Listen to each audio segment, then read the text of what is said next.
asalaamaaleykum ñëpp ñi ñuy seetaan ñu ngi leen di nuyu di leen ziar di leen wax vraiment ñu ngi ci seen numéro 2 de votre émission de l'autre côté du canapé focus sur les droits en santé sexuelle et reproductive. Comme d'hab chaque jour madame Bousse Faye Bamba ñoo fi teew waxtaan ak yéen ci ay questions yoo xam ni dafay jëm ci wàllu santé sexuelle et reproductive surtout droit yi nga xam ni nag ñoo ko ëmb. Bousse Faye suñu numéro 2 tey ñu war a waxtaanee ci wàllu stéréotype sexuel et normes culturelles ñu ni c'est croyances qui nous exposent. Parce que bu ñuy wax ci wàllum sexualité fii ci Sénégal am na ay stéréotypes.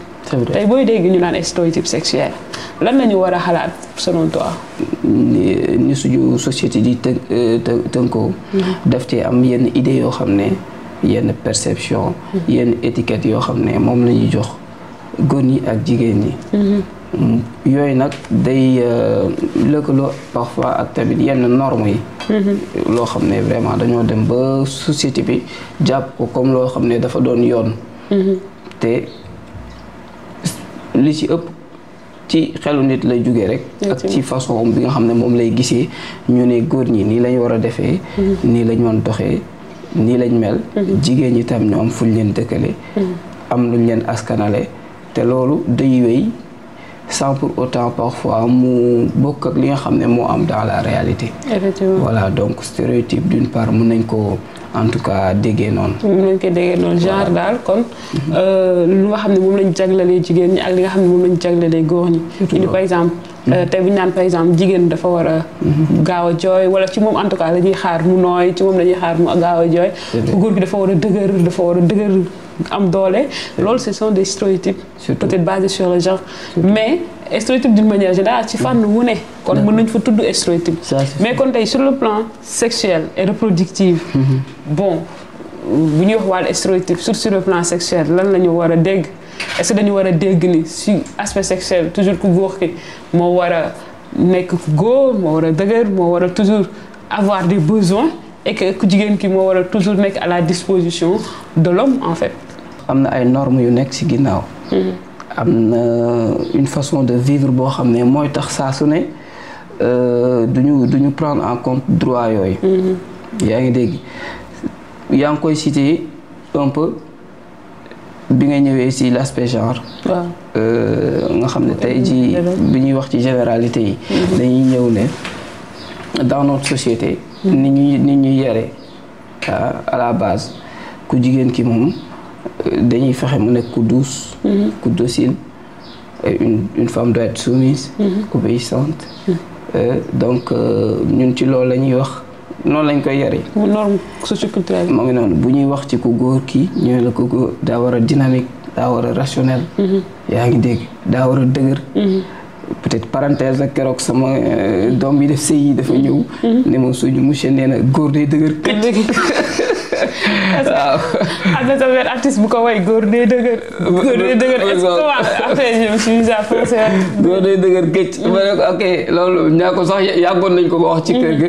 mais xam naa li ko monsieur bi wax ak dafa tax mu gën ko. dafa renforcer stéréotype boobu. très bien. mais foofu bala ngay développer dinaa la bàyyi nga développer mais imagine tey moom xale bi. bon c'est une bonne chose. comme ça si on met dans sa tête que góor day dëgër. très bien alors que moom dans la personne qu'il est. en termes de personne humaine. voilà xëy na amul développé wul faculté yu dëgër yooyu noonu. maanaam yenn saa yi gis ay góor yu xiibon ay xale yu jigéen ay xale yu góor yu xiibon wala ay xale yu góor yoo xam ni dañu noo bon en fait nooy ak dëgër pour man c'est relatif. et c'est ce que la société met dans nooy et dans dëgër. mais en tout cas d'une façon loo leen di gis ni da ngay gis ni xale bi dafa yambar comme ni ñu koy waxee entre guillemets dafa kii.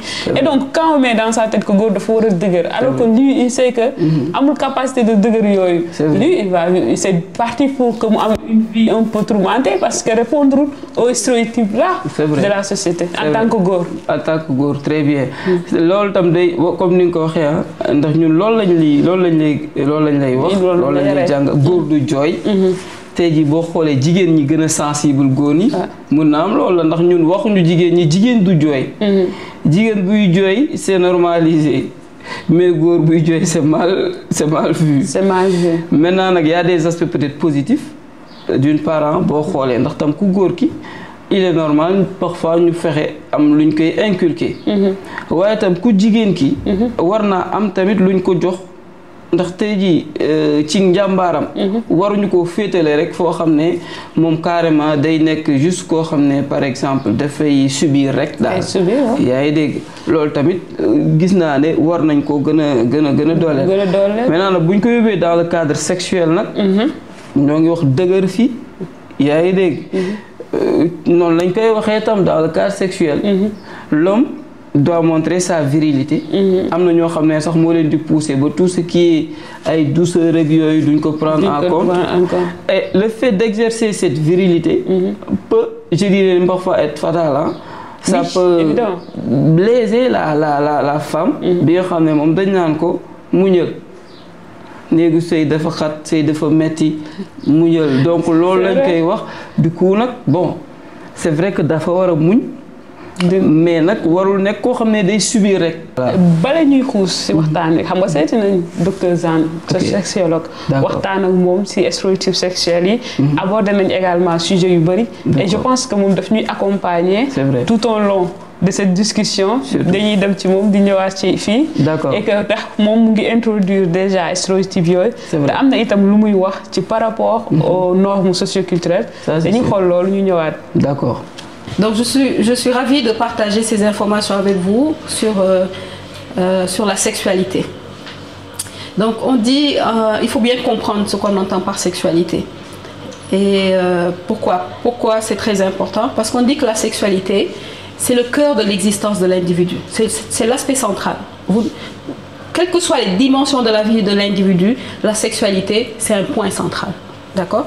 Donc, c'est un aspect central de la personne humaine, donc, qui existe tout au long de sa vie et qui est vécu sous forme de pensée. On parle de pensée érotique, de pensée de plaisir sexuel, vécu sous forme de croyances. Il y a beaucoup de croyances sur la sexualité. On parle d'intimité. Quand on parle de sexualité, on parle de rôle sexuel aussi.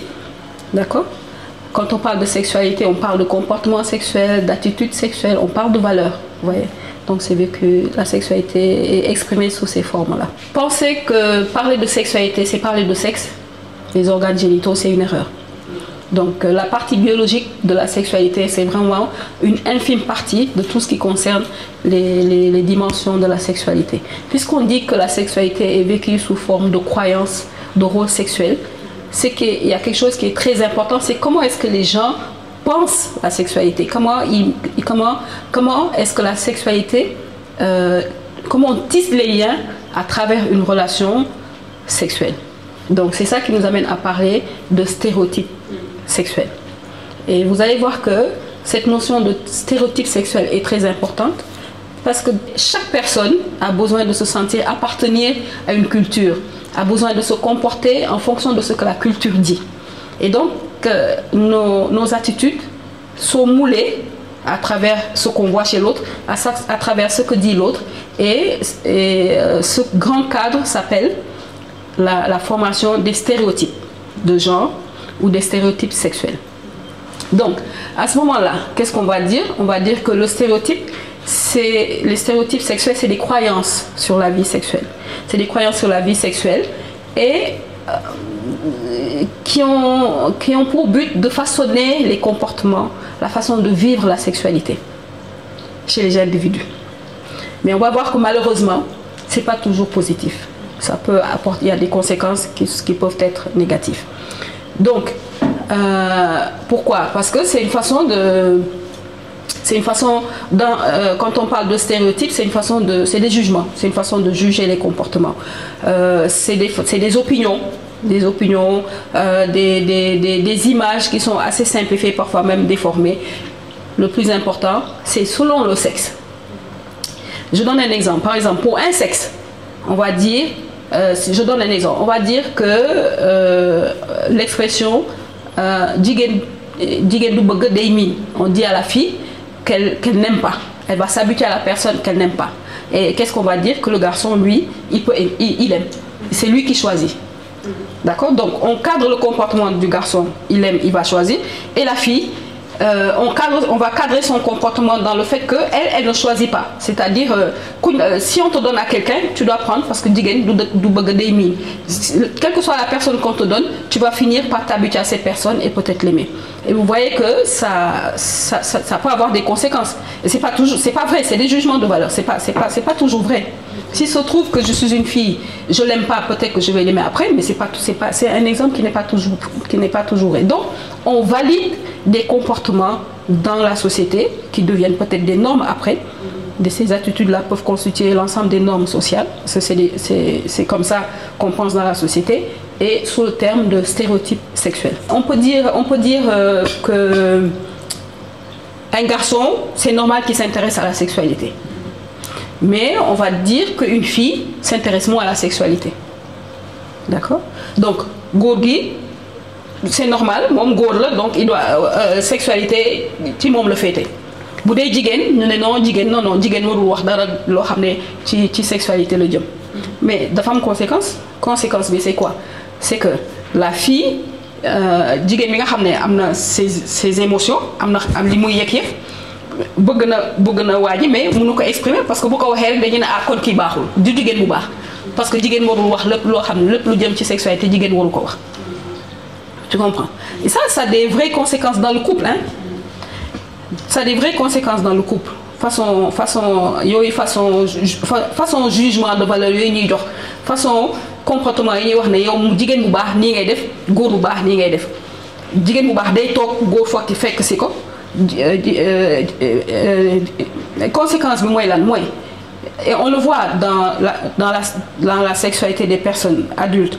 Manam goor ak jigen bu ñu takanté day gis au début comme niñ ko waxé toujours ku góor ki mooy dem vers la fille moo koy fóon moo koy dem raay ko moo koy dem doxaan ko moo koy dem ne ko je t'aime bëgg naa la nopp naa la ku góor ki moo koy def ça c'est très bien tant que mu ngi koy doxaan sëyuñu c'est très bien mais bu ñu duggee ci biir sëy bi ku góor ki toujours continuer di dem moom mooy dem di sàkku jabaram à la longue ku góor ki day ne man y a un problème parce que man sama jabar bi toujours man maa koy sàkku moom du ñëw jamais vers man ma nekk mi fa éducation bi c'est ça, c'est la conséquence des stéréotypes. L'éducation lui a dit non, toi tu restes tranquille ne montre bul wone bul lépp lu jëm ci intimité dem ci sexualité ça nañ ci sage parce que sinon boo ci ëppalee sa jëkkër day wax ne ku la ko jàngal ak foo xamee lii yëpp te doo jigéen bu baax.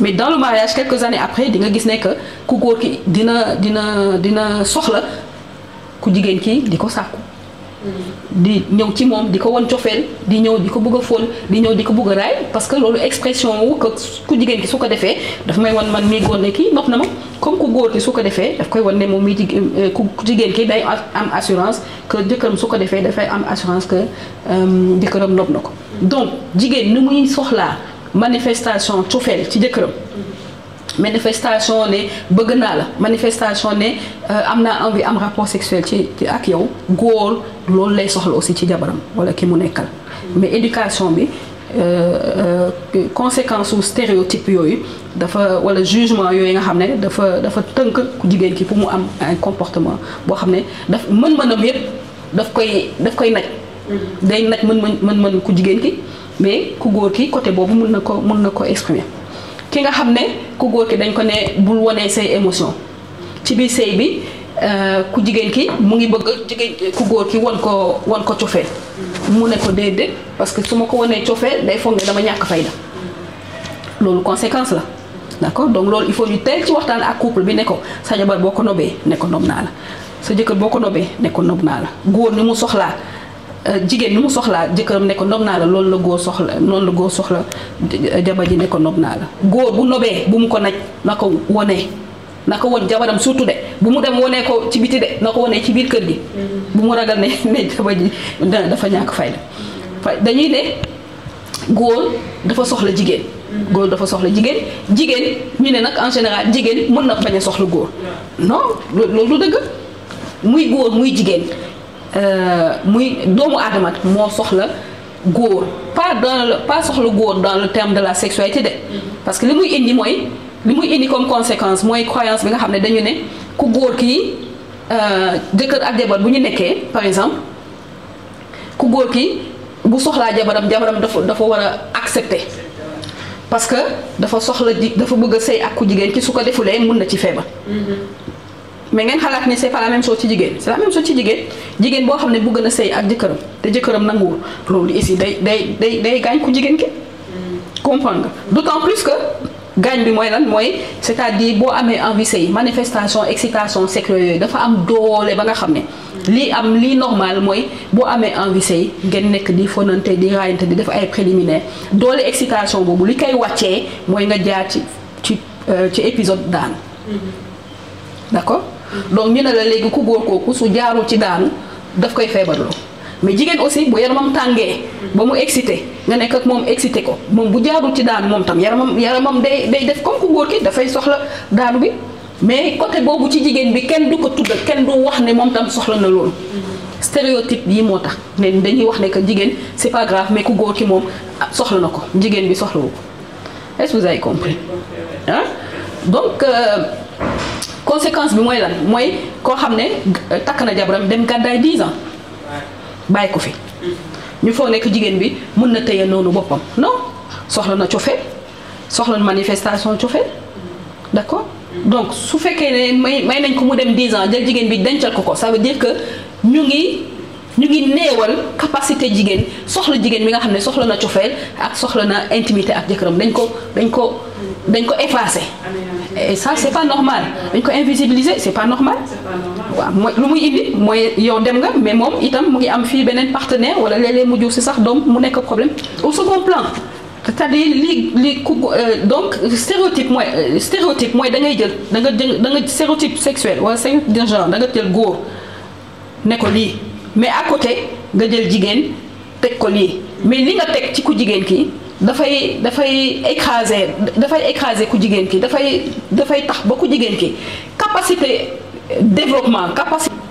Par exemple dans les médias les stéréotypes que les médias sexuels que les médias véhiculent c'est dans les films de pornographie l'homme doit être dominant il semble faire mal et la femme est toujours dans la position au-dessus en train de se faire mal donner l'illusion quoi vous comprenez et ça c'est quelque chose à il faut informer les gens que c'est la réalité c'est pas ça la réalité de la relation sexuelle est tout à fait différente des images pornographiques tu comprends donc ce qu'il y a à dire comme message moi je vous félicite parce que c'est ce que vous faites qui donne les informations aux gens pour que les gens amul benn doomu aadama boo xam ne amul lu mu soxla amul lu mu bëgg te mënu ko wone ça c'est clair pourquoi parce que les stéréotypes daf lay canaliser ci benn façon de penser benn façon de se comporter alors que yow sa personnalité en fait may na la boo nekkee ak sa jabar nga am évolution nga jooy ak moom ba kontaan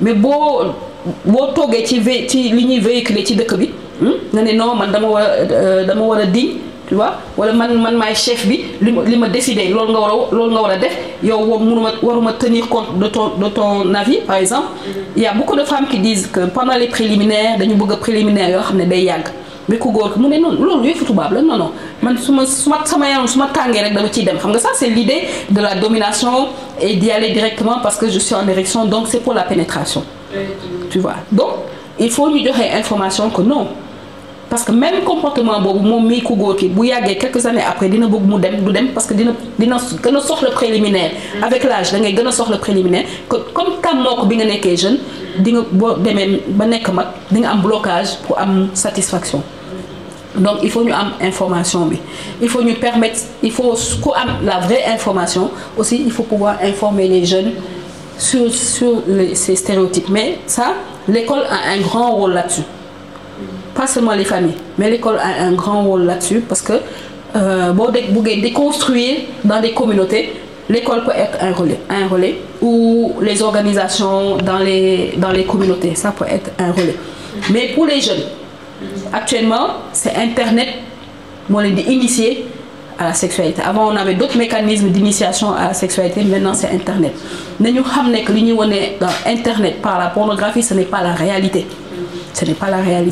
d'accord il y a la cybersexualité le fait de rencontrer des partenaires par Internet ce n'est pas la réalité aussi parce que foofu da ngay nëbb sa personnalité wone loo xam ne peut-être nekku ci yow bu ngeen nekkee face à face nag ku nekk génne sa jikko mu nekk leneen donc même par la séduction 2.0 par internet il faut apprendre à parler de soi et dire la réalité qui est en soi. Donc suñu ça fait c'est la même chose suñu àggee ci néegu sëy bi léegi ñu woo la ne la yow jigéen nga donc jigéen dafa war fu jëkkëram fu sa jëkkër fu mu la soxlaa na nga sëy ak moom nii ak nii ngay def pour mu kontaan pour mu am bànneex jigéen bi moom la ñuy wax loolu de mais est-ce que gis nga góor boo xam ne dañ ko ne yow boo takkee jabar nii ak nii ak nii ak nii ngay def pour mu am bànneex déedéet waxuñu ko pour sa jabar am bànneex de dañ ko ne nii ak nii nga def comme ça nga nekk góor nga puissant nga niru ko am puissance mais lii neex ku jigéen ki da ngay def nank da nga koy raaye nank da ngay wax ak moom nank da ngay jël sa temps sa yaram bu tàngee sa sacre bi taxaw bul àgg ci moom bàyyi ko ba yaramam tollu fii doo ko dégg. Est-ce que vous avez compris? D'un autre côté jigéen bi nga xam ne dañ ko ne yow da ngay def ni sa jëkkër da ngay solal sër bu gàtt solal ay fer comme ça bu déggee fer bi moom day gën a dëgërle d'accord mais à la fin moom ku jigéen kooku def loolu yëpp ci fin bi est-ce que moom daanu na est-ce que am na bànneex mën na la déedéet. Pourquoi? Parce que bu concentré boo nekkee ci intimité nga concentré ci ku góor ki yow mi jigéen nga def sa concentration ci jigéen ci bànneexu jigéen ki nga fàtte sa bopp foofu bànneex du fa am doo fa excité doo daan peut-être di nga am satisfaction ne man li ma xam ci góor ne nii ak nii la ñuy def góor pour que góor kontaan nga def ko nga gis ko ne am nga ko mu kontaan nga kontaan côté boobu di nga ci am satisfaction mais li nga xam ne li la sa yaram laaj ci satisfaction doo fa jaar te am na neneen nooy defee boo bëggee sa yaram lu muy laaj ci satisfaction ak sa xel fu muy jaaree sa xel pour que sa yaram nga am ci yenn doole daanu yi wala yenn bànneex yi doo fa jaar parce que am na jigéen boo xam ne dina la ne man du la laaj daanu kooku bàyyi ko mais am na jigéen boo xam ne dana ne sama jëkkër dafa daanu am bànneex man tam dama bëgg a am bànneex te aw ma bànneex mais ñàkk bànneex boobu su concentré pour jëkkër ji li mu war a am mu fàtte boppam ci circuit bi nga xam ne mooy tax moom mu am bànneex ba daanu bu éliminer boppam bu nekk ci loolu pour boppam du ñëw bonne information bi il faut nga xam bonne information mooy xam-xam bonne information moo lay jox xam-xam bànneex xam-xam bu bëri moo la koy jox même bu fekkee ne da nga nekk ak koo xam ne da nga ko bëgg bu baax nga am ci nga yekk ay sensation yu bëri comprendre nga foog ne sa lii nii loolu noonu la boo yemee ci loolu di nga dem at di ñëw sa cerveau bii problème bi di yokku xale yi ñëw facture yi ñëw di nga bëgg a dem am bànneex dem la vraie information mooy lan xam-xam bi nit ki ku nekk nag moo war a am xam-xam boppam de ku nekk moo xam boppam man bu ma dee góor foog ne xam naa sama jabar te sama jabar waxul dara ci moom erreur la di nga mus a def erreur nga ne waaw kii mu mel nii fekk moom li nga xam sa yow mi góor li nga xam ci ku jigéen ki sax xam-xamum bopp la mais moom nekkul lu mu wax ci moom li gën a woo mooy ki nga ko sekkal ku nekk na wax donc xam-xam bi gën a am doole mooy yow li nga xam ci sa bopp lan mooy sa partie sensible li gën a sensible ci yow lan la ba ngay toog di xalaat bànneex lan moo nekk sa bopp bi lan nga doon toggee bànneex ni ngay toggee bànneex est-ce que yaa ngi koy dund ak sa partenaire maanaam est-ce que yaa ngi ciy waxtaan ak sa partenaire di ko dundee noonu ak sa partenaire parce que même boo ko wax même du yëpp la ñuy wax sax mais am na ci loo xam ne soo ko waxee sa partenaire bi foofu lay jaar ànd ci ak yow pour nga am bànneex loolu xam sa bopp la du xam sa jëkkër de bu dee jigéen du xam sa jabar de bu dee góor nit ku nekk yàlla am na lu mu bind ci doomu aadama loo xam ne góor ak jigéen ñoo ko tolloo nag foofu égalité de genre góor ak jigéen ci lan ci ay sensation la yoo xam ne mu ngi jaar ci juróom ci bët bi di xoolee di xoolante sensation yi di yéeg excitation bi di yéeg bànneex bi di yéeg góor ak jigéen a ko tolloo di fóonante sensation yi di yéeg ba agsi ci excitation donc fóonante bi mooy gémmiñ bi la goût xoolante bi mooy la vue sens organe de sens yi cuuraay yeeg odeur yeeg yooyu c'est l'odorat gis nga nit bu ngeen nekkee di raayante ba le lendemain boo defee nii odeur am day des ci sa loxo boo nekk au travail defal nii rek sa xel day liggéey comprendre nga Louis ni ñuy waxante ak nu muy dafay joxe ay sensation ci nopp bi donc sensation yooyu liggéeyul directement ci sacre bi de pour que sacre bi taxaw dëgg liggéeyul directement ci sacre ku jigéen gi de pour que mu commencé excite commencé di tooy ci suuf déedéet demul directement ci sacre bi fan la dem directement yooyu yëpp fu muy liggéey directement ci xel bi yuur bi lay jàmm yuur bi il faut mu takk ci loo xam ne mooy côté sexuel mel ni comme lamp rek nga takk def takk mu fay def takk mu takk donc da nga koy taal sa cerveau da nga koy taal côté sexualité muy jaar ci sa bëti ci sa nopp yi ci sa bakkan yi ci sa gémmiñ bi le goût fonante bi ak ci sa der bi da ngay entraîner sa cerveau pour muy am bànneex mais bu fekkee ku góor ki dañ koy ne am nga droit am bànneex bànneex lii la bànneex lii la bànneex lii la am nañu droit am bànneex wax bànneex entre ñoom góor donc cerveau bi fees na del ak xalaatu bànneex yow muy jigéen ñu ne la amoo droit wax bànneex boo bëggee wax bànneex ñu ne la ku bon nga donc sa cerveau bi nga fay ko sa complètement côté bànneex nga jékki-jékki nekk ak sa jëkkër rek nga ne da nga bëgg am bànneex lu sotti il faut nga entraîner faut ci biir sëy bi nag faut nga entraîner sa cerveau bi di am ay xalaatu bànneex yuy jaar ci juróom yi ci bët bi ci xoolante bi ci fonante bi ci le goût ci yenn parfum yi wala cuuraay wala odeuru der bi wala ci yenn waxante yi ak raayante bi loolu góor ak jigéen a ko tolloo yow muy jigéen nga xam ne nañu dañ la ko nax stéréotype yi dañ la ko tere woon bañ lay yar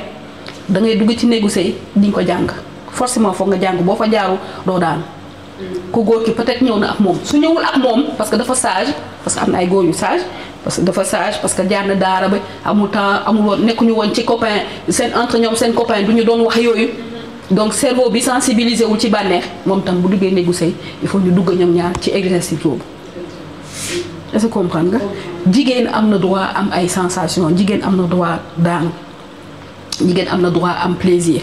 alors comme ni nga ko gisee Bamba mu ngi xam ne ni souvent jigéen ñi duñu xaar si ñoom ñu yëg plaisir dañu ni comme ni nga ko waxee ku góor ki moo war a am plaisir et que ku góor ki rek moo war a ñëw et que comme si genre le plaisir de la pas plaisir mais le désir de la femme en termes de sexualité est un peu invisible dans l'espace public. Donc on nous a éduqués de sorte que c'est l'homme toujours qui doit venir. Même au sein du couple, comme le docteur Jean Noiré, c'est toujours l'homme qui doit venir. Jamais on crée les conditions où la femme doit, où la femme peut aller vers l'homme. Voilà, loolu tamit gis nga lu am solo la. ndax tey jii en termes de couple. il faut ñu xam ne il faut ñu différencier li ñuy wax désir ak plaisir. Voilà. Désir moom mooy l'envie. L'envie sexuelle. ñeneen ngi tuddee la libido. nekkul lu constant. dafay varier. parfois day gën a intense ci ku jigéen ki parfois mu gën a intense ci ku góor ki. parfois mën naa mu xaw tolloo ci ñoom ñaar. mais li ci am solo moom mooy désir boobu tey jii dafa am nu muy manifesté wu. dafa am na yeneen étapes yu ciy topp. effectivement. excitation bon jusqu'à l'acte proprement dit. Donc la jouissance yooyu c'est des étapes mais li olof naan bala nga naan naam ne fa. évidemment bala ngay yegg ci étape yooyu il faut que le désir soit là. pour que nga mën a avancer jusqu'à avoir en tout cas le plaisir. Maintenant en termes de plaisir nag noonu la c'est-à-dire le plus souvent. ñun on s'attend à ce que l'homme peut-être puisse se satisfaire. Mais loolu ça doit être révolu. Sachant que quand on parle de satisfaction, ça doit être quelque chose qui est mutuel. Parfois la femme peut être difficile à satisfaire, mais avec le temps, on doit aboutir à, je dirais même cela. Est-ce que vous voyez? On doit aussi prendre en compte ses besoins. Voilà. Est-ce que vous voyez? Maintenant, tout est lié maintenant à la communication, xam nga, au sein du couple. Nan lañuy doxalee pour bañ a nu mu tudd égoïste xalaat sa bopp rek te xalaatoo sa partenaire. loolu tamit vraiment lu am solo la. non lu am solo la et je pense que suñu moo tax vraiment man je pense que. yariñ wi la ñu war a xoolaat. Ça c'est sûr. Et je pense que encore une fois on reviendra sur l'éducation sexuelle sur un sujet uniquement consacré à ça. Parce que solom dafa jéggi d'ailleurs je pense si ni ñu ko yaakaaree. C'est vrai. Parce que c'est tellement important d'avoir cette éducation, d'avoir ces informations. Surtout. Pour xam parce que toute une vie en dépend. Hein. Ça, c'est sûr. Donc Ça, tu peux vivre jusqu'à ne plus être en vie et que tu te rends compte à un moment donné que tu as raté une part de ta vie parce que tu n'avais pas au moment donné des informations qu'il fallait pour mën a xam quels sont les choix à faire. Parce que aujourd'hui si xale yi je dis souvent que l'information n'a jamais été aussi accessible. Surtout sur les réseaux sociaux, sur les films, sur les portables, surtout. On voit que la sexualité est une chose présente. Ça, c'est sûr. Mais sa santé, comment faire pour avoir une bonne santé en termes de sexualité, c'est-à-dire avoir des rapports responsables, protégés et sains. C'est vrai. Comment faire pour pouvoir prendre les bonnes décisions. Surtout. xale yi xamuñu ko. Ça, c'est sûr. donte bu ñu amee information sur nan lañ koy defee fu ñu koy defee comment le faire xamuñu comment se protéger. Ça, c'est que sûr. ça ne cesse d'exposer les gens. surtout loolu moom vraiment lu am solo la ndax tey jii comme ni nga ko expliqué sànq ñu bëri ñoom am na foo xam ne foofu lañ concentré wu rek. sur l'acte sexuel alors que y a des préalables. yoo xam ne nit ki doon na baax mu xam ko. Évidemment. Après l'acte aussi, voilà, il y a une suite. Donc on a parlé de droits sexuels et reproductifs. Tout à l'heure, on a parlé de l'aspect sexuel, désir, plaisir et tout. Mais il y a aussi des droits dans le cadre de la procréation. Te foofu tam stéréotype bi dañuy ñëw. Ndax tey jii dans le couple, s'il y a infertilité. Yeah. Le plus souvent qui est indexé. La femme, ça fait pas de stéréotype sexuel, c'est la femme. bu ñu toogee mënuñu am doom ñaar ñetti at affaire di avancer. waaw mel na ni la femme mooy gën a subir poids boobu. C'est elle qu'on pose la question looy xaar ba léegi. voilà looy xaar ba léegi alors que vraiment à la base on devrait quand même faire un diagnostic envers les deux. Envers les deux. yaa ngi dégg. am na si des hommes yoo xam ne peut-être dinañ toog bu problème amee ñu dem car l'infertilité peut être liée à des causes masculines, à des causes féminines ou bien à des causes mixtes. C'est ça. Donc du coup bu fekkee la femme moom elle est traitée ñu xool gisuñu dara l'idéal serait que l'homme tamit ñu xool si tout se passe bien. Évidemment. ndax ñun suñu société dañuy jaawale virilité ak fertilité. Évidemment. L'homme peut être viril. Mais peut-être il n'est pas fertile. En fait. bu ko la femme par exemple waxee est-ce que doo ñëw ñu def test spermogramme et tout mais moom danaan ko yow tu sais que tout va bien chez moi. D'accord. Parce qu'il est viril. Mais est-ce que sur le plan physiologique tout va bien. Dans le cadre donc de l'élaboration en quantité très et en bien qualité. du sperme donc et de ses composantes. Vous parlez des spermatozoïdes, tout ce qui est donc liquide séminal, prostatique. Donc est-ce que tout se passe bien? Est-ce que dans le cadre de ces voies génitales tout se passe bien? li muy produire est-ce que mi ngi mën a jaar fi mu war a jaar ba war a mën a tax mu am doom. donc yooyu ce sont des problèmes stéréotypes itam day ñëwaat.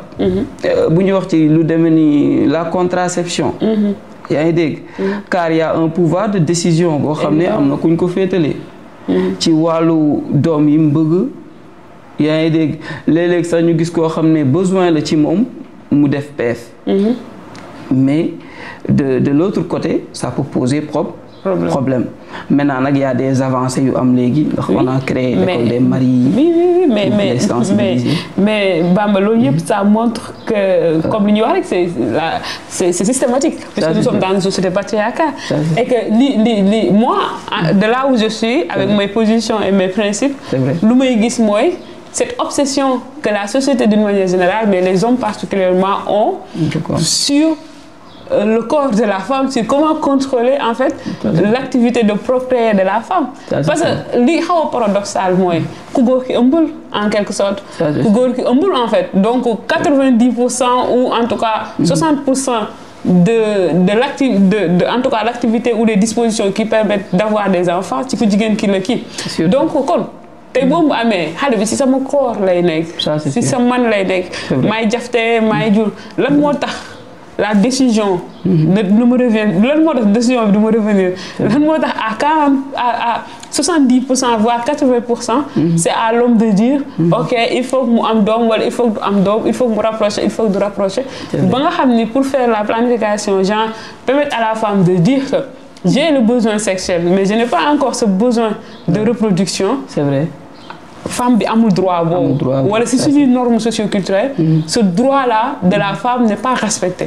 Par contre l'homme il peut dire que moi j'ai en pagaille besoin sexuel mais je veux pas d'enfant et même s'ils ne prennent pas les conditions ou les précautions qu'il faut il peut se tourner et dire que ok c'est un accident, hein, tu es enceinte mais je décide de refuser, ce n'est pas mon enfant et que tous les dispositifs en termes de loi et de juridiction sont mis pour favoriser son refus. Ça, c'est sûr. Parce que xam nga tey sur le plan juridique kenn mënta dem poursuivre un homme qui décide de ne pas reconnaître un enfant.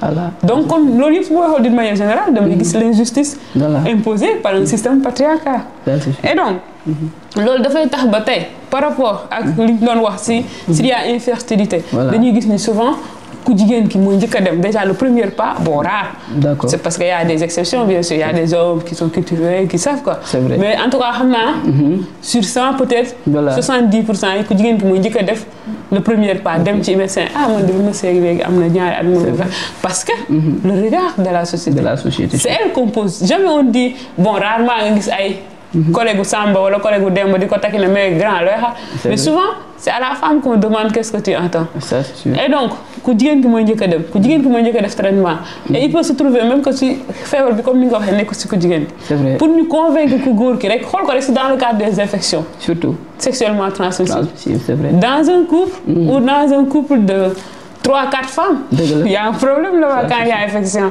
pour bu aaw bi demee pour convaincre ñaareel ak ñetteel pour convaincre sa jëkkër ji c'est tout un problème. Donc même suñu xoolee dans un couple la responsabilité de la santé sexuelle repose sur le dos des femmes. Ça c'est sûr. Là aussi vraiment c'est un aspect à prendre en compte. C'est vrai que la femme moom mooy ëmb yaa ngi dégg mooy aussi est-ce que mooy allaiter loolu lépp moom la waaye malgré tout nekkul moom mooy jël les décisions le plus souvent alors que tout à l'heure ñun waxoon nañ il y a un droit le droit donc lié à la procréation et au mariage droit de se marier ou non d'avoir un enfant ou non de planifier ses grossesses ou non donc loolu c'est un droit maintenant droit bi comme ni ma la ko waxoon droit la boo xam ne c'est de façon générale quelque chose qui concerne aussi bien l'homme que la femme. Évidemment. Donc waroon nañ am cadre d'échange boobu peut-être am na couple yu koy def yaa ngi dégg mais am na ñoo xam ne tamit parfois offrir luñ leen occasion boobu. Évidemment. Alors que tey jii boo nee grossesse rapprochée am na ñu bëri ñoo xam ne neneen la ñuy gisee. mais la femme bi ëmb moom xam na lim daj. Évidemment. yaa ngi dégg xam na ne tey jii bu nefee dina metti ci moom loolu. bëri na tey jii ñoo xam ne am na yu leen dal yoo xam ne ay grossesse yu rapproché wu moo leen ko teg donc tey jii doon na baax moom tamit mu am cette capacité. à ce prendre pouvoir une décision. de décision Autant, voire même plus. Voilà maintenant nag le problème mooy est-ce que dinañ nangu au sein du couple moom mu jël décision yooyu parfois c'est rare est-ce que dina parvenir convaincre jëkkëram pour mu mën a def espacement des naissances.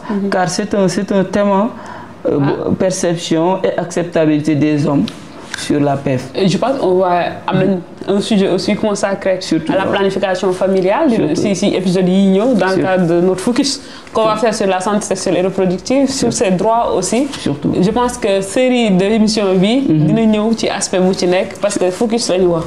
On reste concentré sur vraiment ces droits-là qui semblent être négligés. Surtout là. Alors que c'est vraiment important et ça doit en tout cas mobiliser toute notre attention, toute notre priorité parce que c'est vraiment une question de vie. Ça, c'est mais toujours ci stéréotypes yi. am nañ ay normes société culturelle des normes qui font aujourd'hui que ce droit-là n'est pas respecté toujours du côté des femmes hein. Oui, dans la société, ok, les hommes aussi un peu. Parce que normes yi qui voudraient qu'ils soient virils, qu'ils soient là, on invente des choses yu ñuy xaar ci ñoom yoo xam ne en réalité existé wul. Parce que perception bi wax yi rumeur yi la pornographie la manière dont la sexualité est présente sur l'espace public font que attentes yu ñuy xaar ci góor yi sax en réalité amul et que loolu stress mën na leen ko jural mën na tax tey aujourd'hui li ma doon wax sànq bu gisee ay ngóor ak ak ñeneen yi si mel doon yoo xam ni dañuy jar parce que ku fi bëgg a tekki Sénégal ku bëgg a dégg si je donne vraiment un secret c'est pas un secret je pense que les gens savent que Bamba c'est vrai wax dëgg yàlla ku bëgg am xaalis nekk si business bu fructueux c'est vrai il faut nga jaay affaire aphrodisiaque mais ça c'est sûr tu vois c'est un fait réel moom waaw jaay aphrodisiaque taxaw jàpp sa kii c'est vrai vraiment dañ koy ñëw jënd tout le temps dëgg la tu vois donc peut-être est-ce que loolu taxul ba tey si stéréotype ak normes yi loolu est-ce que mënuñu ko citer ci impact yu mu mën a am ci góor ñi tuuti surtout impact boobu moom nuñ ko waxee sànq góor moomu dina sawar ci wax ci virilité dina sawar ci wax loo xam ne da koy fortifier mais parfois ñoom ay problème te pourtant waroon nañ di ci mën a waxtaan entre góor tey jii boo xoolee am na benn phénomène bu ñu tuddee andropause bëri xamuñu ko xaw ma ko man mii aussi ménopause lañ gën a xam ah ouais je découvre L'andropause peut être considérée comme la ménopause chez les hommes. Et pourtant, on en parle rarement. Mais à des différences près. C'est-à-dire, avec la ménopause, la femme ne peut plus avoir un enfant. Donc, c'est l'arrêt de la fertilité. Ça touche aussi toutes les femmes au fil du temps, les femmes âgées. Maintenant, l'andropause, c'est lié à la baisse de la quantité de la testostérone sécrétée par l'homme. Donc, plus on avance, plus on prend de l'âge, plus la virilité peut baisser. Parce que la quantité de testostérone sécrétée aussi baisse. Donc, du coup, les mêmes symptômes chez la femme en ménopause, symptômes chez l'homme. Et pourtant, liñ ci wax bariwul. Muy trouble de l'humeur. Ah oui, des problèmes qui sont liés à l'activité physique. Des troubles sur le plan psychologique. Ah oui, des problèmes aussi qui peuvent être liés au désir, baisse de la libido. Yooyu yëpp day am te day dal góor ñi. Pourtant li ci wax bëriwul. mën naa am di nga am occasion invité fi benn spécialiste. pour mu développer loolu. te pourtant yu ñu war a xam la. du coup bu loolu amee nag comme ni nga ko waxee business aphrodisiaque day dox. ndax da ngay jël âge sa virilité wàññeeku. yow tu te culpabilises alors que. Là, c'est de l'ordre naturel des choses. Donc, tu seras obligé de jël affaire yi fu ne pour renforcer wu. Mais voilà, alors qu'à la base, il y a une cause. Mais je découvre. Parce que les principales concernées, c'est vrai. On ne leur donne pas cette information. Très bien. Les principales, nous aussi, il faut que nous mais non, c'est vrai. Mais plus de l'âge. Ah, affaire des voyages. Là, vraiment, nous qui subir, le stress, le fait que nous ci wax, gis ñu ko leen ci aider. Parce qu'en fait, à chaque fois qu'il y a quelque chose qui nous arrive, si tu es dans l'espace public, c'est vrai. Si tu as un modèle de représentation, surtout, ça n'arrive qu'à nous. Très bien. Et donc, si ça n'arrive qu'à nous, exceptionnellement, il y a un problème. Il y a un problème. Et donc, d'où l'importance de parler de tout ça pour que nous nek ci bir kërëm xamni du mom dong et que lu normal. Mais non la nak loolu la wara démé tay ji góor ñi nak ñom tamit comme niñ ko waxé sank jigéen ñi dañu am ben problème dem ji ci gynécologue. Mais góor ñi ñom il devrait voir des urologues. Léeg-léeg nga am benn problème mais mu dara la nga dem def consultation urologie ñu xoolal la lan moo la dal loolu dafa baax jox la ay conseils nga suivre ko surtout avec l'âge mais bon bu fekkee nag aspect yooyu duñ ko jël en compte day indi problème te tout à l'heure ñu ngi wax ci séparation yi duñu citer motifu insatisfaction wala problème d'ordre sexuel alors qu'à la base dafay am. surtout avec l'âge. Donc bëri na daal vraiment aspect yu ñu mën a développer. yu ñu mën a développer mais également sur la santé sexuelle sur la sexualité sax d'une manière générale. il y a beaucoup de fausses croyances. ça c'est vrai. surtout. laataa ñu ciy waxtaan ñu xool li ci docteur Jeanne wax également. su ma daanuwul sama biir bi day métti ça c'est physiologique ça c'est la réalité boobu du fausse croyance boobu. c'est ni ñu koy interpréter lu ñu wax am na lu nekk ci suuf dañu ne. su ma daanoo sama biir bi day métti en fait su daanuwul excitation dafa am doole excitation lu am doole loo xam ne daanu mooy tax mu wàcc. ça fait su daanewul dafay garder niveau tension physique muscle yi day am tension de nax bi ci suuf day am ay sensation moo tax mu ne sama biir day métti mais même psychologiquement day ànd ak tension boobu daanu moo koy wàcce su daanuwul day ak garder tension boobu. mais même chose ci jigéen li ñuy véhiculer loolu am na ci jigéen mi du ñu wax bosu jigéen bi d'accord mais après bu excitation bi wàccee day daj du ci feebar bi feebar du ci feeñ boobu fausse croyance boobu nag ne su ma ko deful dama siy feebar amu fa bu ko defulee day jël temps rek mais après yaram bi day sedd guy comme si dara musul xew est-ce que vous avez compris effectivement parce que beaucoup de jeunes dund nañu loolu daal di daw uti fay ay jigéen jëlee fa ay feebar VIH sida yu mel ak infection sexuellement transmissible parce que li ñu yëgoon sa yaram dafa fooroon ba xam ne mu foog ne que su éjaculé wul su daanuwul day feebar mais loolu excitation sexuelle bi la. ah oui en fonction de ku nekk ak sa ku nekk ak sa am na yoo xam ne da nga koy dégg mais après da nga koy composer par exemple xam nga man góor day soxla jigéen.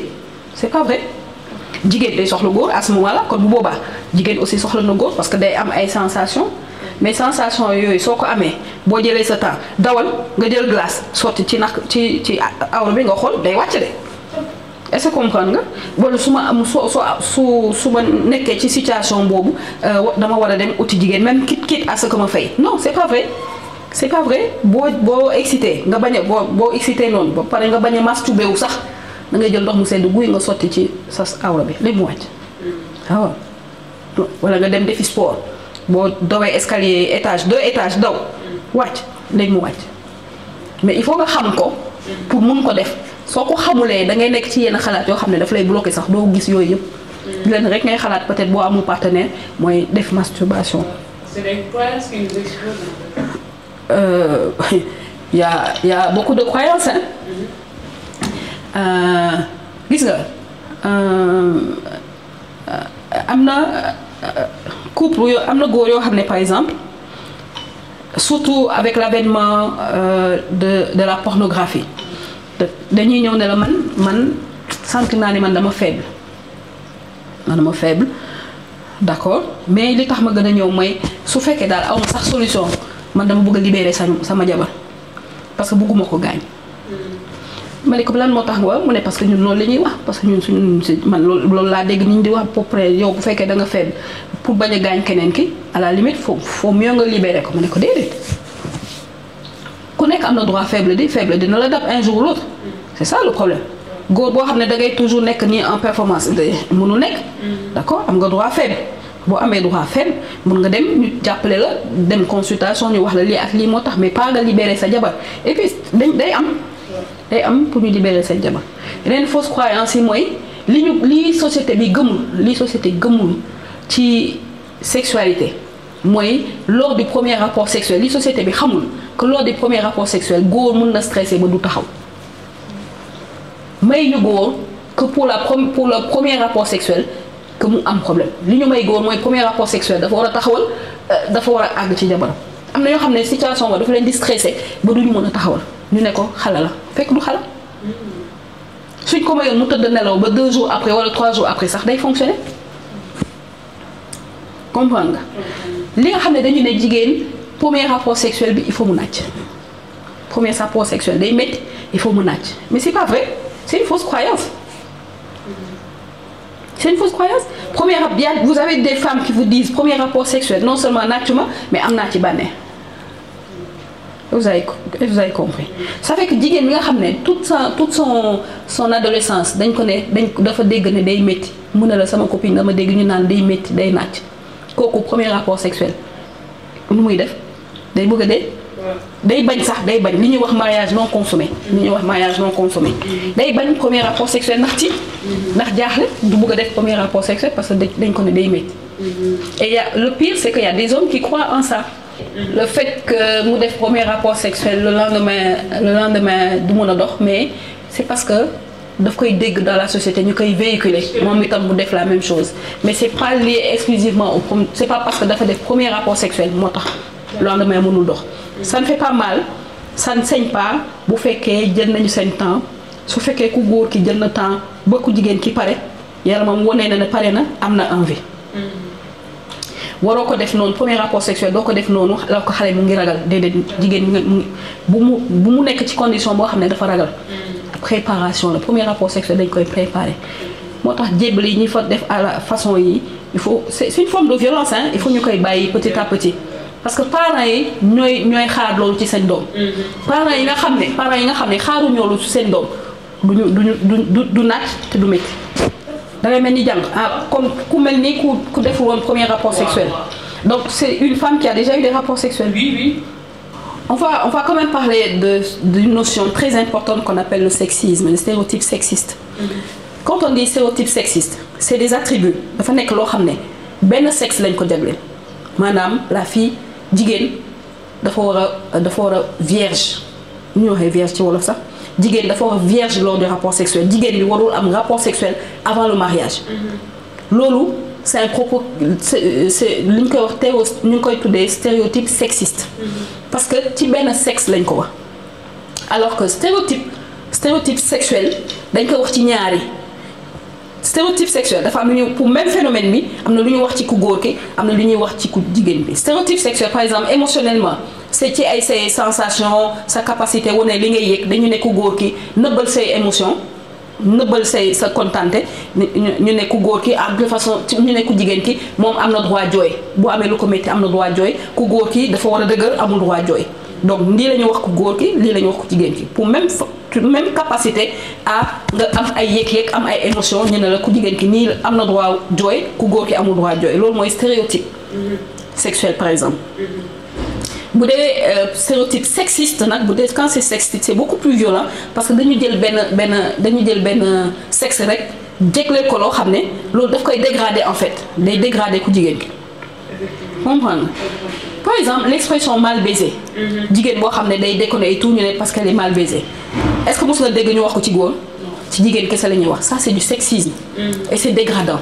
li tax ñu mën a wax ni c'est fausse croyance là nous expose sax d'une part mooy aujourd'hui ak phénomène bi xew sur les réseaux sociaux da nga koy gis da ngay gis jigéen ñi nga xam ne jàpp nañ ni yàgg nañoo am ay relations sexuelles tey takk nañ leen et elles se disent qu'elles doivent être vierges ñu dem di jël ay produits resserrés jël ay affaires yoo xam ne nee nañ mooy tax nga am hymen di ko jënd lu cher ah parce que amoon na vidéo yu ñu ci gis ay 100 000 et quelque nga jënd loolu mais xaalis sax c'est pas important pour man li gën a grave mooy fa nga koy dugal pour mu mën a produire l'effet escompté.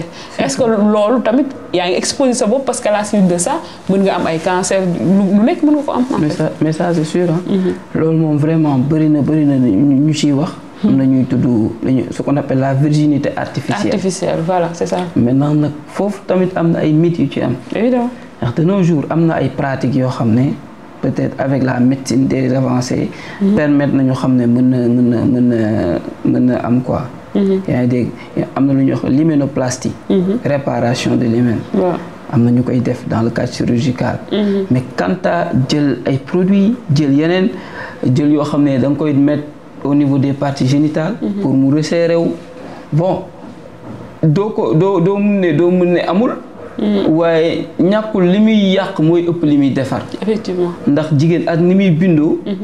c'est pas parce que bëgg nga mu am nu melaat rek que loo jël rek mu utiliser ko rek di nga am ci am résultat yi ngay xaar mën na bañ a demee noonu kon loolu tam jot na ñu yee ci les femmes il y en a d'autres aussi qui utilisent des produits yoo xam ne c'est pas pour resserrer mais c'est pour satisfaire en tout cas d'une façon ou d'une autre leur conjoint il y en a d'autres aussi qui le font pour avoir une propre satisfaction. Voilà, là on fait allusion aux aphrodisiaques et tout. Évidemment. yoo xam ne tamit en tout cas composition beeg yooyu waroon nañ di ci bàyyi xel. ndax tamit vraiment appareil génital dafa doon loo xam ne lu sensible. yaa ngi dégg tey jii am na lu ñuy wax la flore vaginale chez la femme. un ensemble de bactéries boo xam ne moo koy protéger mais tey jii bu fekkee day jël lu ne di ko utiliser mais mën na dem ba flore boobu ñuy wax la flore vaginale. Elle sera détruite. Et du coup, moom tamit elle sera exposée à toutes sortes de, en tout cas, virus, bactéries, champignons, parasites. Loolu mooy indi le plus souvent lu ñuy tuddee les infections génitales. xam ne mën na développer wu causer yeneen problèmes liés à l'infertilité et tout. En tout cas, ce sont des choses yoo xam ne waroon nañ di ko bàyyi xel. Surtout dans ce cadre-là. Ñu essayer am la bonne information. Voilà, fausse croyance yi tamit jar na ñu koy leeral. nit ñi xam lan mooy dëgg ak li dul dëgg. Sinon vraiment dañuy dox nii ci ay erreurs yoo xam ne ça pourrait être évité. Évidemment moo tax mu nekk ay croyances qui nous exposent. Aussi bëggoon naa tamit laaj ñuy jeexal ñu ñëwaat ci parmi les croyances là. Parce qu'aujourd'hui am na une pratique qui se fait c'est les mutilations génitales féminines. Surtout gars yi dañuy trouver ay explications par rapport ak suñu réalité socioculturelle mais gis nañ ni mën na am itam ay njeexital yu grave ci wér-gu-yaram ku jigéen ki. surtout loolu. waaw mutilation moom tamit doon na thème boo xam ne liñ ciy wax bëriwul. waaw c'est considéré comme tabou. Alors que dans nos sociétés beaucoup de femmes en sont des victimes. Oui mais duñ ci wax lu bëri. Avec des conséquences yoo xam ne aussi des conséquences néfastes la. tey jii boo koy tënk rek ay type la. dañ koy commencer ci type 1 ba type 4. wallaay. ñu tuddee ko une ablation partielle ou totale. des organes génitaux externes pour des raisons non médicales. Donc partielle ou totale, parfois on enlève le clitoris, parfois on enlève les lèvres, parfois on crée une suture, jonction des lèvres. Parfois il y a d'autres pratiques, on peut piquer, racler, percer, et sans anesthésie, sans prendre en compte des mesures liées à l'asepsie et tout. Donc, ce sont des choses yoo xam ne mi ngi noonu les raisons nag évoquées dafa bëri. On parle des causes psychosexuelles. Il y a des personnes qui le font pour atténuer le désir de la femme. Toujours mythe, toujours réalité socioculturelle, toujours stéréotype. Surtout. Il y a d'autres aussi pour préserver ce qu'on appelle la chasteté ou la virginité chez la femme. Il y en a d'autres qui le font pour augmenter le plaisir sexuel de l'homme. Voilà. Mais parce que, bala ngay continuer, il y a ceux qui pensent que toujours dans la perception de domination, très bien. Si la femme n'a plus autant de désir, très bien. Évidemment, dominer quoi. Voilà. Et être capable d'éprouver du plaisir dans cette activité de domination peut permettre à l'homme d'avoir plus de plaisir. Surtout loolu sànq maa la expliqué y a ces femmes yoo xam ne au sein du couple ñoom dañuy def subir rek la ñuy def. Bien sûr. Cas yooyu mutilation mën na ko indi. ndax yow tey jii li ñuy jël ci yow. li ñuy jël ci ku jigéen ki. doonoon na loo xam ne mën na koo dimbali. surtout dans le cadre du plaisir. Non mais moo koy dimbali parce que le clitoris. moom mooy l'appareil amul beneen fonction lu dul lool. Très bien. moom nag la société bi le patriarcat di dindi total pour que la fille soit véritablement à la disposition de l'homme. Très bien loolu nag comme ni nga ko waxee bu ñu ko dindee carrément. ça pose problème. Maintenant, bien vrai qu'il y a le patriarcat, mais là aussi les femmes doivent être bien sensibilisées. Ce sont les femmes qui doivent avant tout combattre les mutilations. Mais c'est elles qui le font. Voilà. Et là aussi, je ne voudrais pas prendre leur défense, mais je dirais simplement que tu as interroger l'histoire, tu vas voir que et se trouvent elles-mêmes, même celles qui le font, peuvent être victimes de cette pratique. Ça, c'est parce sûr. que la société, avec ses normes, les attentes, aujourd'hui, si tout le monde décide que, ok, tu peins, sous l'autorité des hommes, bien sûr, que une femme qui n'est pas est mutilée n'est pas une bonne femme. Une femme qui n'est pas mutilée n'est pas une femme qu'on doit marier.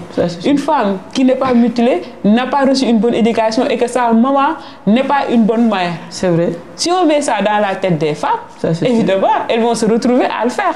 Et puisque ça concerne l'appareil génital de la femme, c'est beaucoup plus peut-être apte à ce que la femme le fait. Et donc, elles se sont retrouvées peut-être, c'est juste des hypothèses que je donne, à pratiquer cette pratique-là pour plaire aux hommes d'une manière générale en tant que système, mais aussi pour plaire ou pour répondre aux normes de la société. Aux normes de la société. Donc du coup, malgré les néfastes, elles ne le font pas parce que nous sommes elles ne le font pas parce que nous voulons déposséder la femme de son plaisir, mais elles le font pour répondre aux attentes d'une société patriarcale. Voilà, d'une part, c'est là, comme nous avons cité les causes, en dehors des causes psychosexuelles, il y a des causes aussi sociologiques. C'est ça.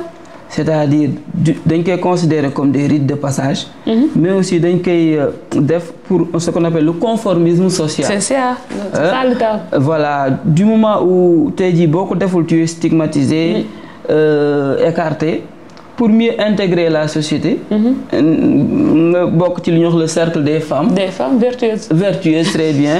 Il faut que la fille soit mutilée. Donc, là aussi, c'est d'autres choses. Il y a d'autres raisons. Nous évoquons beaucoup des raisons esthétiques et hygiéniques. Esthétique, c'est-à-dire de l'esthétique. Il y a des gens qui considèrent les parties génitales de la femme comme étant laides.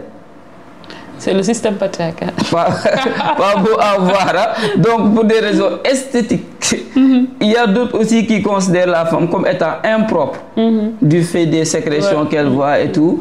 Voilà, donc elle subit les mutilations pour des raisons donc, esthétiques et hygiéniques. Il y en a d'autres qui évoquent des raisons religieuses. Oui. Il y en a d'autres aussi qui évoquent d'autres raisons comme augmenter la fécondité. Voilà. Peut-être la science ne peut pas prouver ça, selon moi, mais on vous dit que si la femme est mutilée, elle aura beaucoup plus d'enfants que l'autre. C'est une aussi option pour en tout cas, le mariage. C'est-à-dire, si la femme mutilée, c'est cette femme qui est beaucoup plus apte à se marier que l'autre. C'est des réalités socioculturelles. Très bien. Donc, préférence. Si vous êtes un gour, qu'il l'ait suggéré, peut-être moi la femme, oui, la fille qui a été mutilée. Dans certains espaces de... Donc, peut-être je l'ai confié dans le Jafé.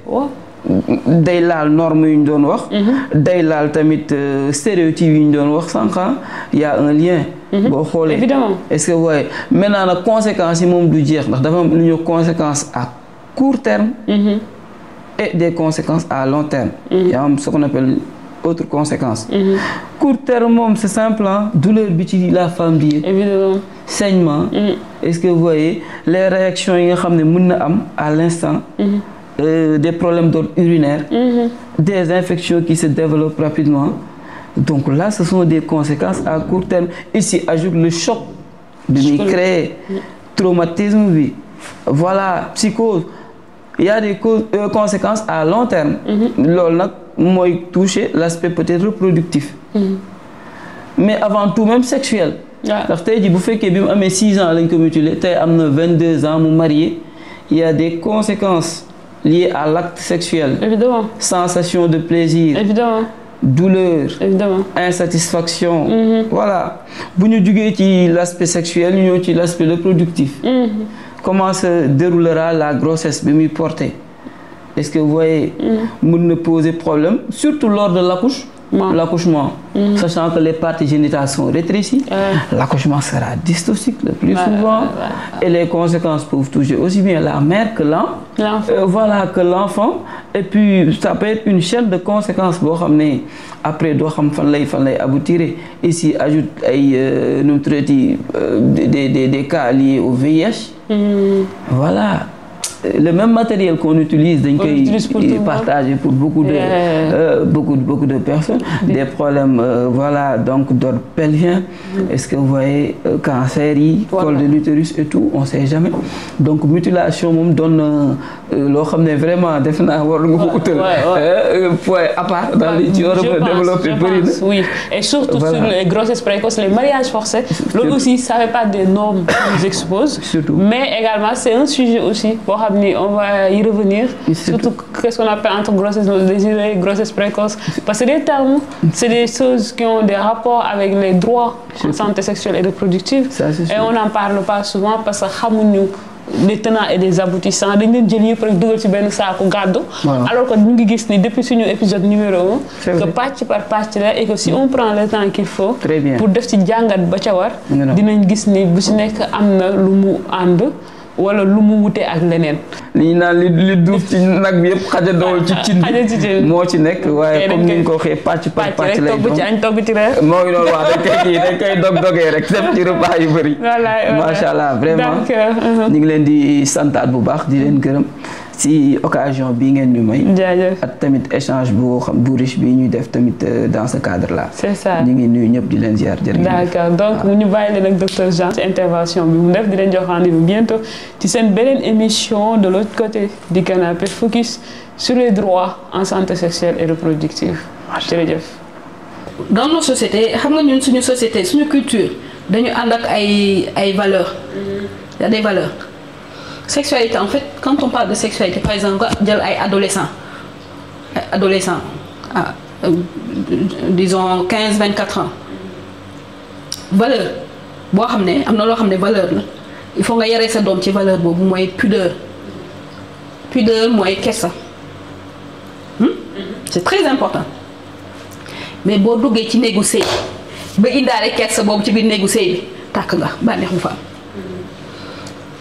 est-ce que vous comprenez? Donc pudeur boobu moo lay di nga bëgg mais doo xam fooy jaar ci ni ngay waxee ne man bëgg naa bànneex man bëgg naa nga raay ma man bëgg naa nga xool yaramu sa jëkkër wala nga xool yaramu sa jabar kersa boobu bu nekkee ci yow kersa boobu da nga koy am ci biti lu bëggee boo duggee sa néegu sëy sa intimité boo duggee ci biir sa intimité ak pudeur boobu daf lay bloquer pour nga mun a exciter pour nga mun a am bànneex donc c'est ça qui est tabou. Dans notre société, sexualité, c'est pas tabou.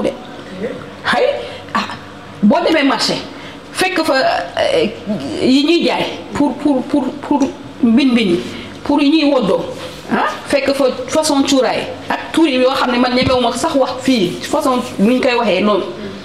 Ça c'est la sexualité. C'est social. Si suñu société loolu lañ koy dawalé, est-ce que ça c'est tabou? C'est pas tabou.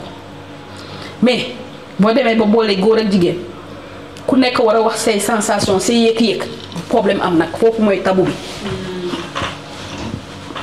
donc côté sensualité boobu côté sensualité yëg-yëg côté sensualité nga xam ne foofu mooy garantir bànneex ak daanu boobu la société bi ne mukk foofu doo ci dugg doo ci wax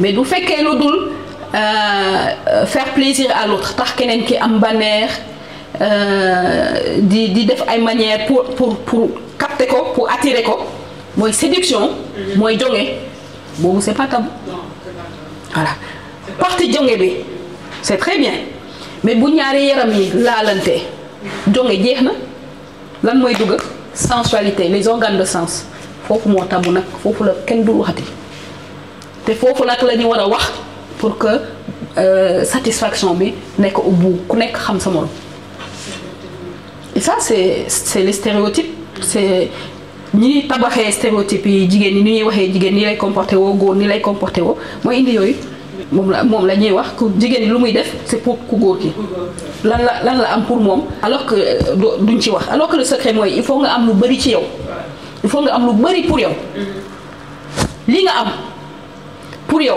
comme bànneex en fait loolu mooy attirer ku góor ki bu dee jigéen nga dans notre cas li nga am comme yow sensation yi ngay développer keneen ki nekk ak yow di gis sensation yooyu en fait loolu day taal ki nekk en face daf koy taal dafay def comme ça loolu mooy indi bànneex ci ki nga ko sekkal c'est en fait le secret c'est ça effet miroir ngay am bànneex c'est-à-dire ngay am ay sensations dafa am lu muy feeñee ci sa yaram sa muscle yi day relâché xam nga da ngay relâché bu lay laal sa muscle yi day sa yàpp yi day gën a nooy sa muscle visage bi day changé parce que day gën a rond parce que muscle yi dañuy relâché wu bët yi dañuy gën a ubbeeku mais ki lay xool loolu daf koy attiré mënoo si dara day ñëw tafu ci yow nii comme bébé boobu moo gën a wóor mais bu dee jonge kese ngay def tout pour lui faire plaisir sensation yooyu amul donc du téye donc séduction kese téyewul ñaari nit sensualité bi li nga xam ne mooy téye ñaari nit mooy apaiser doomu aadama loolu ku nekk mu ngi koy ut am nga ko wala amoo ko mais ku nekk doomu aadama bu nekk mu ngi koy ut